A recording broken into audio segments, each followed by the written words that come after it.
देखो इरेडाમાં એક પ્રોવિઝનની એન્ટ્રીને બાદ ઇરેડા એક સાઇડવેઝ થઈ ગયો છે, તો ટોટલી ચાર્ટ ઇરેલેવન્ટ છે, સાઇડવેઝ છે, મારા હિસાબથી કોઈ સાઇડનો મોમેન્ટમ બનતો નથી. તો અહીંયા લેવલથી 124 126 ને ઉપર મેન્ટેન કરે તો પછી કોઈ ચાર્ટ બનશે, તો ત્યારે તે એક નવી કોઈ મોમેન્ટમ બની શકે છે. તો ઇરેડામાં અત્યારે સાઇડવેઝ છે, તમારે લાંબા ગાળા માટે એક તમે એક્યુમ્યુલેશન કરવાની ઈચ્છા હોય તો તમે કરી શકો છો.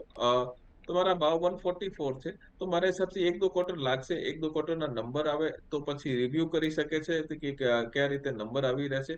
અત્યારે એક પ્રોવિઝનને મોટા પ્રોવિઝન જેન્સોલના પ્રોવિઝનને કારણે એક ઇરેડા ડાઉન છે.